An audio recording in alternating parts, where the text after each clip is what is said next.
बिस्मिल्लाहिर्रहमानिर्रहीम। नाज़रीन अस्सलाम वालेकुम, मैं हूँ इमरान वसीम। नाज़रीन, आज के प्रोग्राम में आपको ये बताएंगे कि साबिक़ वज़ीर आज़म इमरान ख़ान के साथ बनी गाला में किस अदालत के साबिक़ जज ने मुलाकात की और इस मुलाकात में इमरान ख़ान को इस्लामाबाद हाई कोर्ट में तौहीन अदालत के जिस मुकदमे का सामना है, इस केस से मुतल्लिक़ इमरान ख़ान को साबिक़ जज ने क्या मशवरा दिया, साबिक़ जज का मशवरा माना गया, साबिक़ जज का मशवरा नहीं माना गया, ये आपको बताएँगे। दूसरा, आप नाज़रीन के साथ ये भी शेयर करेंगे कि इस्लामाबाद हाई कोर्ट ने जो इमरान ख़ान के ख़िलाफ़ तौहीन अदालत की 22 सितंबर को फ़र्द जुर्म आयद करने का जो हुक्म दिया है, हाई कोर्ट के इस फ़ैसले के ख़िलाफ़ कप्तान की लीगल टीम ने क्या हिकमत अमली बनाई है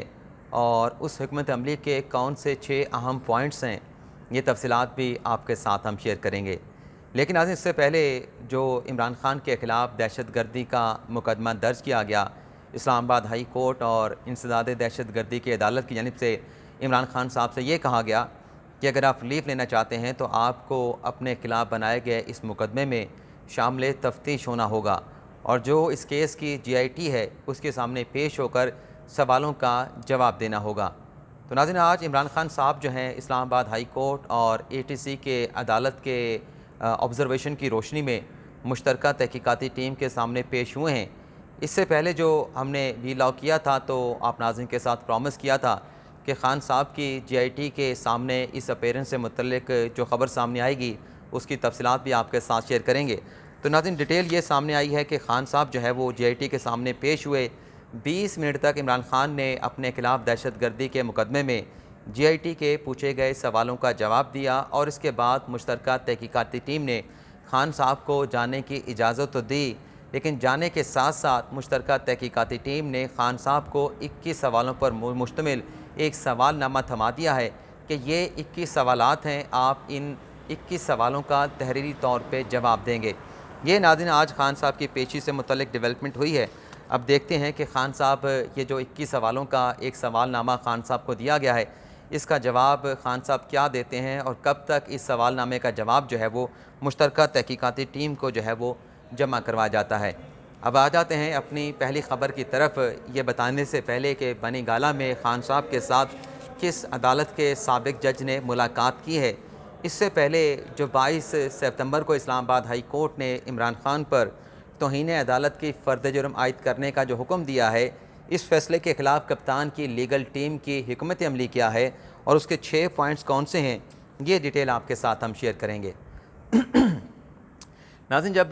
8 सितंबर को इस्लामाबाद हाई कोर्ट ने इमरान ख़ान के ख़िलाफ़ तौहीन अदालत की फ़र्द जुर्म आयद करने का फ़ैसला सुनाया, तारीख़ भी बता दी गई 22 सितंबर की, तो वहाँ पर जो PTI की लीगल टीम के लोग वहाँ पे मौजूद थे, ख़ान साहब की लीगल टीम के जो अरकान वहाँ पे मौजूद थे, हमारी उनसे बात हुई तो उस वक्त तो ये कहा गया था कि इस फ़ैसले के ख़िलाफ़ जो है वो सुप्रीम कोर्ट से रजू करेंगे। लेकिन अब नाज़रीन, इमरान ख़ान के साथ जो लीगल टीम की 2 रोज़ पहले मुलाकात हुई है, इसमें यह फ़ैसला हुआ है कि फ़िलहाल जो है फ़र्द जुर्म का जो ऑर्डर है उसके ख़िलाफ़ सुप्रीम कोर्ट से रजू नहीं किया जाएगा और 22 सितंबर को इमरान ख़ान साहब पेश होंगे, इमरान ख़ान की लीगल टीम पेश होंगी और 22 सितंबर को जो आर्गूमेंट्स लिए जाएंगे, अगर वो बातें ना मानी गई तो इस सूरत में 22 सितंबर के बाद इस्लामाबाद हाई कोर्ट में जो तौहीन अदालत का केस है उसके ख़िलाफ़ सुप्रीम कोर्ट से रजू किया जाएगा। अब 22 सितंबर को के हवाले से ख़ान साहब की लीगल टीम की हिकमत अमली क्या है, उसके नाज़रीन 6 पॉइंट्स हैं। एक तो ये तय कर लिया गया है कि फ़िलहाल सुप्रीम कोर्ट में से रजू नहीं किया जाएगा जो फ़र्द जुर्म का ऑर्डर है और उसमें नाज़रीन जो हिकमत अमली बनाई गई है उसका पहला पॉइंट ये है कि 22 सितंबर को जब ख़ान साहब की लीगल टीम पेश होगी तो इस्लामाबाद हाई कोर्ट के तौहीन अदालत के इस मुकदमे में दायरा अख्तियार को चैलेंज किया जाएगा और ज़राए ने हमें यह बताया है कि अदालत से ये कहा जाएगा, हामिद ख़ान साहब पेश होकर अदालत के सामने ये पॉइंट्स रखेंगे कि इस्लामाबाद हाई कोर्ट ने लाहौर हाई कोर्ट के जो रूल्स हैं उन्हें 2019 में अडॉप्ट किया था और कहा यह जाएगा कि जो रूल्स इस्लामाबाद हाई कोर्ट ने लाहौर हाई कोर्ट के अडॉप्ट किए हैं उसके मुताबिक जो तौहीन अदालत की अगर किसी मातहत अदलिया के जज की कंटेम्प्ट होती है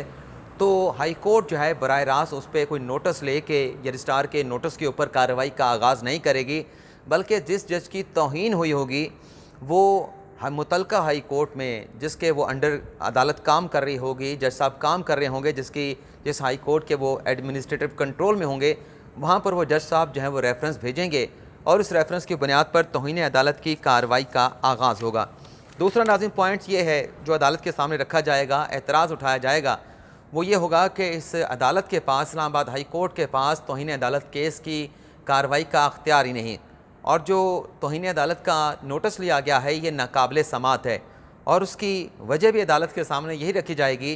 कि चूँकि जो एक प्रोसीजर है उसको अडॉप्ट नहीं किया गया, प्रोसीजर से हट के रजिस्ट्रार के नोट पर इस तौहीन अदालत की कार्रवाई का आगाज़ किया गया है, तो लिहाजा ये केस जो है नाकाबिल समात है, इस्लामाबाद हाई कोर्ट इसकी समात नहीं कर सकती। तीसरा नाजरीन, लीगल टीम का ये कहना है कि खान साहब 22 सितंबर को पॉसिबिलिटी है, इस बात का इम्कान है कि वो अदालत के सामने रोस्टम पे पेश होंगे और बात करके जज साहबान को 5 रुकनी बेंच को एड्रेस करेंगे, अपनी वजाहत पेश करेंगे। अब ये भी बताया गया है लीगल टीम की तरफ से कि गैर मशरूत माफ़ी तो निश्ता है, गैर मशरूत माफ़ी अब तक ये फ़ैसला नहीं हुआ है कि खान साहब मांगेंगे। अब 2 रोज़ पहले जो खान साहब ने दुनिया न्यूज़ के प्रेसिडेंट एंकर कामरान ख़ान को जो इंटरव्यू दिया था, खान साहब ने कहा था कि अगर मुझे वजाहत देने का मौका मिलता, मुझे बात करने की अगर इजाज़त मिलती तो मैं वो अल्फाज कह देता जो अदालत सुनना चाहती थी। लेकिन बहरहाल इस पॉइंट में ये कहा गया है कि हो सकता है कि खान साहब एड्रेस भी करेंगे, और ये भी पॉसिबिलिटी है कि जिस खातून जज से मुतल्लिक ये नोटिस लिया गया है, तो हाई कोर्ट से इमरान खान साहब या उनके वकील कह सकते हैं कि खातून जज के अगर जज्बात, उनके एहसासात मजरूह हुए हैं, उनकी दिल आज़ारी हुई है, तो उनसे बराह रास्त पेश होके उनके सामने अफसोस करने के लिए, माजरत करने के लिए भी जो है वो आमादगी का इजहार किया जाएगा। और ये भी कहा गया है कि जज साहब के सामने इमरान खान साहब ये भी कहेंगे कि जो मैंने अल्फाज कहे थे वो इस गलत फहमी की बुनियाद पे कहे थे कि मैं खातून जज को इंतज़ामी मजिस्ट्रेट समझ रहा था और ये गलत फहमी हुई, मुझे नहीं मालूम था कि खातून जो है वो जुडिशल ऑफिसर हैं, एक जज हैं। तो ये बात भी खान साहब जो है वो अदालत के सामने रखेंगे। चौथा नुक्ता नाजरीन, अदालत के सामने ये रखा जाएगा कि जो अदालती मामनीन ने अदालत की मुआवनत करते हुए जो तहरीरी गुजारिशात इस्लामाबाद हाई कोर्ट में जमा करवाई थी, उनकी जो तहरीरी नकूल हैं वो हासिल करने के हवाले से इस्लामाबाद हाई कोर्ट से उस रोज़ 22 सितंबर को दरख्वास्त की जाएगी। और साथ में 5वां पॉइंट ये है कि अगर ये बातें एक्सेप्ट कर ली गई तो फ़ाबिहा, अगर एक्सेप्ट ना की गई तो फिर यह मामला जो है वो सुप्रीम कोर्ट में चैलेंज किया जाएगा। अच्छा, इससे पहला पॉइंट है, मैंने छठा आपको बता दिया। 5वां पॉइंट ये है कि ये जो एतराज़ात उठाए जाएंगे, इसकी रोशनी में इस्लामाबाद हाई कोर्ट से ये कहा जाएगा कि जब तक इन एतराज़ात पर इस केस में फ़ैसला नहीं हो जाता कि इस्लामाबाद हाई कोर्ट का दायरा अख्तियार बनता है, तौहीन अदालत का ये केस काबिल समात है, काबिल समात नहीं है, इमरान खान का साहब की वजाहत को एक्सेप्ट नहीं किया जाता, तो तब तक अदालत से कहा जाएगा कि एतराज़ात पर फ़ैसला होने तक जो है तौहीन अदालत की जो फ़र्द जुर्म है इमरान खान पे जो लगाने की 22 तारीख मुकर्रर की गई है, तब तक फ़र्द जुर्म का जो मामला है उसको मौखर किया जाए। तो ये नाज़रीन हिकमत अमली बनाई गई है। अब देखते हैं कि ये आज तक की हिकमत अमली है। पाकिस्तान में जो स्ट्रेटजी है वो तब्दील होती रहती है। अगर कुछ और डेवलपमेंट हुई तो फिर किसी और वीलॉग में, अगले वीलॉग में आपके साथ शेयर कर लेंगे। अब आपको बताते हैं कि बनी गाला में किस अदालत के आला अदलिया के साबिक जज ने खान साहब के साथ मुलाकात की। नाज़रीन, उस जज साहब का नाम बताने से पहले, क्योंकि रिटायरमेंट के बाद भी जज को जज ही कहते हैं, रिटायर्ड जज कहते हैं, तो उनका नाम बताने से पहले नाज़रीन ये लाहौर हाई कोर्ट के जज हैं और ये PCO जज थे जब इफ्तिखार मोहम्मद चौधरी को, साबिक चीफ जस्टिस को 3 नवंबर की एमरजेंसी के नतीजे में निकाला गया। और उस वक्त के सदर परवेज़ मुशर्रफ ने, क्योंकि बहुत सारे जजेस को घरों पर मैसूर कर दिया गया था, जजेस को घरों पर बंद कर दिया गया था, निकाल दिया गया था, तो बहुत सारे जज जो है वो हाई कोर्ट और सुप्रीम कोर्ट में भर्ती किए गए थे। और उसके बाद नाज़रीन मार्च 2009 में जब अदलिया बहाल हुई थी, साबिक चीफ जस्टिस इफ्तिखार मोहम्मद चौधरी बहाल हुए थे, तो बहाली के बाद उन्होंने 14 रुकनी बेंच बनाया था। और उस 14 रुकनी बेंच ने PCO के तहत हलफ उठाने वाले 3 नवंबर के इक़दाम के बाद तकरीबन जितने भी जज साहबान भर्ती हुए थे जिन्होंने PCO का हलफ लिया था, उन तमाम जज साहबान की जो तैनातियाँ थी उन्हें PCO जज करार देते हुए उन्हें जो है वो सेटिसाइड कर दिया था। तो ये जो जज हैं ये भी PCO जज थे लाहौर हाई कोर्ट में, और इनका नाज़रीन नाम है शब्बर रज़ा रिजवी साहब। इन्होंने नाज़रीन खान साहब के साथ बनी गाला में मुलाकात की और मुलाकात में इन्होंने ये मशवरा दिया कि आप इस्लामाबाद हाई कोर्ट से गैर मशरूत माफ़ी मांग लें, और ये करने से, ये गैर मशरूत माफ़ी मांगने से आपको सियासी फ़ायदा भी होगा और आपके सियासी कदकाठ में इजाफ़ा भी होगा। लेकिन नाज़रीन, ख़ान साहब की इस जो लीगल टीम है, जज साहब ने जो मशवरा दिया, साबिक़ जज साहब ने, उसकी मुखालफत की गई और ये कहा गया कि गैर मशरूत माफ़ी फ़िलहाल नहीं मांगी जाएगी। माफ़ी जो है वो उसका फ़िलहाल सवाल पैदा नहीं होता, बल्कि ये भी कहा गया कि ख़ान साहब की पार्टी के एक सेनेटर हैं जो कि कानूनदान भी हैं, लॉयर भी हैं, उन्होंने भी ख़ान साहब को बनी गाला में मुलाकात करके यही मशवरा दिया था कि आप इस्लामाबाद हाई कोर्ट से माफ़ी मांग लें, जिस तरह से साबिक़ जज ने बनी गाला में ख़ान साहब के साथ मुलाकात करके उन्हें गैर मशरूत माफ़ी का मशवरा दिया। तो ये नाज़रीन सारी सूरत हाल है जो आपके साथ हमने शेयर की। अब कुछ और ख़बरें भी हैं, वो भी आपके साथ हम शेयर कर लें। एक तो नाज़रीन ये है कि जो सोशल मीडिया पे फ़ौज के ख़िलाफ़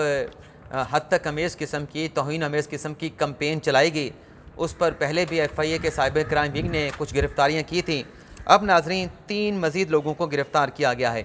और ये गिरफ़्तारियाँ नाज़रीन खैबर पख्तूनख्वा के कैपिटल पेशावर से की गई हैं। ये 3 अफराद हैं जिन्हें FIA ने गिरफ़्तार किया। इससे पहले एक साबिक़ मेजर को भी जो है वो गिरफ़्तार किया गया था FIA की साइबर विंग टीम की तरफ से। आखिरी खबर नाज़रीन ये है कि फवाद चौधरी साहब और मुराद सईद साहब को अपनी गिरफ़्तारी का ख़तरा है।